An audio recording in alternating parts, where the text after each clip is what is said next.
अच्छा स्टूडेंट, ये degenerate perturbation theory का फर्स्ट लेक्चर है और ये मैं आप लोगों के सामने इसलिए शो कर रहा हूँ कि इसमें आप लोगों की तरफ से कुछ क्यूरीज थी, तो मैंने कहा कि मैं उसे एड्रेस कर दूँ। अच्छा, ये स्लाइड आपने पहले देखी है और ये जो आपके सामने इक्वेशन है, this is solution of a quadratic equation. यानी डब्ल्यू मैट्रिक्स के बाद जब आपने आइगन वैल्यू इक्वेशन लिखी तो उन आइगन वैल्यू इक्वेशन को सॉल्व करके आपको ये एनर्जी की दो वैल्यूज मिली थी। अच्छा, अब यहाँ पर ई प्लस और माइनस की जो रिप्रेजेंटेशन है उसका मकसद सिर्फ ये है कि इस इक्वेशन में अगर ये प्लस साइन इस्तेमाल होगा तो फिर ई प्लस कहा जाएगा, और अगर यहाँ पर माइनस साइन का इस्तेमाल होगा तो ये ई माइनस होगा। बस इससे ज्यादा और इस प्लस और माइनस का कोई मकसद नहीं है। अच्छा, अब हम आगे जाने से पहले मैं आपको इस प्रॉब्लम के बिल्कुल फर्स्ट स्लाइड की तरफ ले जाना चाहता हूँ। Okay, now this is the first page of this problem. इसमें हमने टू फोल्ड डिजेनरेसी से अपनी बात शुरू की थी और यहाँ पर हमने दो स्टेट कंसीडर किया था। एक को हमने कहा था साई ए और दूसरे को हमने कहा था साई बी, और ये दोनों चूंकि डीजेनरेट स्टेट हैं तो उनकी करस्पॉन्डिंग एनर्जी जो है वो सेम थी, और इन दोनों एनर्जी स्टेट को हमने फिर लीनियर कॉम्बिनेशन में लिखा था, जहां पर अल्फा साई ए का कोफिशिएंट है और बीटा साई बी का कोफिशिएंट है। ये जहन में रहे कि ये दो अलग अलग स्टेट्स हैं, और अमूमी तौर से जब हम लीनियर कॉम्बिनेशन में लिखते हैं तो जो स्टेट पहली लिखी जाती है वो लोअर स्टेट होती है, और जो स्टेट बाद में लिखी जाती है वो रिलेटिवली हायर स्टेट होती है। तो ये जो अल्फा है ये अगर फर्स्ट कर लीजिए कि 1 होगा तो इसका मतलब है कि इस बीटा को 0 होना चाहिए, क्योंकि किसी भी लीनियर कॉम्बिनेशन की प्रोबेबिलिटी तो 1 ही के बराबर होती है, और अगर बीटा 1 होगा तो फिर अल्फा को 0 होना चाहिए। तो ये दो कंडीशंस हमने उस जगह पर अप्लाई की थी जो मैंने आपको अभी जरा देर पहले दिखाई थी। तो ये जहन में रखिएगा कि ये एक लीनियर कॉम्बिनेशन है दो डिफरेंट स्टेट्स के लिए, और इसमें जो साई ए है ये लोअर स्टेट है और साई बी हायर स्टेट है। अब आपके जहन में ये सवाल बिल्कुल पैदा होना चाहिए कि ये जो साई ए है ये साई बी है, ये तो डीजेनरेट स्टेट्स हैं, तो फिर मैं लोअर एनर्जी स्टेट और हायर एनर्जी स्टेट की बात क्यों कर रहा हूँ। तो बिल्कुल सही है, अगर तो ये डीजेनरेट स्टेट में है तो फिर तो जाहिर है दोनों की स्टेट सेम होंगी, लेकिन अल्टीमेटली इसकी डीजेनरेसी को तो रिमूव होना है जब आप कोई एक्सटर्नल परटर्बेशन अप्लाई करेंगे। तो जब ये डीजेनरेसी रिमूव होगी तो फिर इनकी एनर्जी स्टेट में फर्क आ जाएगा।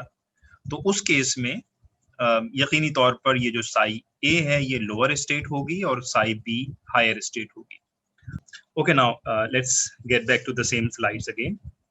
अच्छा, अब उसके बाद फिर हमने दो कंडीशंस कंसीडर की थी, और उसमें एक कंडीशन तो ये थी कि जिसमें हमने कहा कि अल्फा 0 और बीटा 1।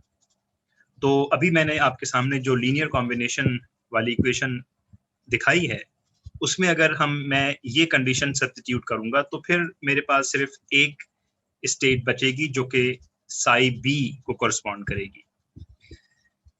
ओके, यानी psi B is relatively higher energy state, और इन दोनों कंडीशंस को मैं अगर अपनी इस इक्वेशन में सब्स्टिट्यूट करूंगा 6.21 में, तो क्या होगा देखिए, अल्फा 0 का मतलब है कि ये 0 हो गया, और अल्फा 0 की वजह से ये राइट साइड भी 0 हो जाएगी। तो अब आपके पास beta time W A B 0 के बराबर होगा, और मैंने आपको बताया था कि चूंकि बीटा 1 हमने लिया है, बीटा 0 नहीं हो सकता, तो फिर डब्ल्यू ए बी को 0 होना होगा। तो ये हमने कहा, सो ये डब्ल्यू ए बी इस तरह से 0 हो जाता है।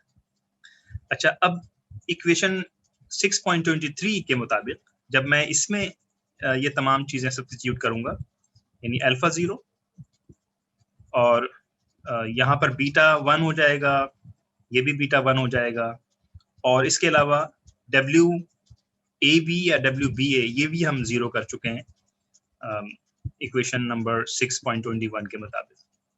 तो आपके पास जो एनर्जी की वैल्यू मिलेगी वो E1 WBB के बराबर आ जाएगी। अच्छा, अब यहाँ पर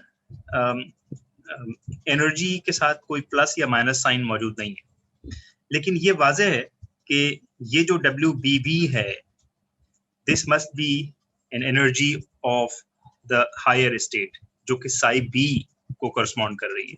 और इस E1 को मैं in terms of Dirac notation इस तरह से भी लिख सकता हूँ, क्योंकि साई बी जो है वो हायर स्टेट थी, तो उसका मतलब है कि ये जो एनर्जी है ये हायर स्टेट की एनर्जी है।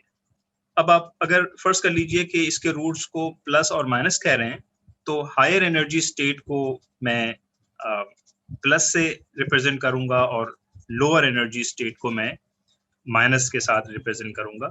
तो इस लिहाज से मैंने यहाँ पर इसी एनर्जी को जो मुझे अभी मिली है WBB, उसको मैंने E प्लस कह दिया है, because this energy corresponds to the higher state. और देखिए, ये दो कंडीशंस आपको मिली हैं इन दो इक्वेशन को सॉल्व करके, लेकिन एग्जैक्टली आप इस क्वाड्रेटिक इक्वेशंस के अंदर भी ये तमाम वैल्यू सब्स्टिट्यूट करेंगे तो भी आपको यही चीज मिल सकती है। बस सिर्फ यहाँ पर आपको ये हासिल करने के लिए इस क्वाड्रेटिक इक्वेशन के नेगेटिव साइन को इस्तेमाल करना होगा। So this is the reason we used E plus is equals to WBB। ये मैंने माइनस नहीं लिया। अच्छा, अब अगली स्लाइड में जाऊं, यानी केस नंबर 2। केस नंबर 2 में हमने इसको रिवर्स कर दिया था कि हमने कहा कि बीटा 0 और अल्फा 1। तो इस कंडीशन पर जब मैं एनर्जी निकालूंगा तो मेरे पास एनर्जी आएगी WAA, और in terms of Dirac notation ये जो एनर्जी बराबर होगी Sai A H prime Sai A। इसका मतलब ये हुआ कि ये जो साई A थी ये लोअर स्टेट थी, और लोअर स्टेट की एनर्जी को मैं E माइनस से रिप्रेजेंट कर रहा हूँ। So that's, I hope you understand your queries. लेकिन अगर फिर भी कोई सवाल है तो still you are welcome to ask. Thank you.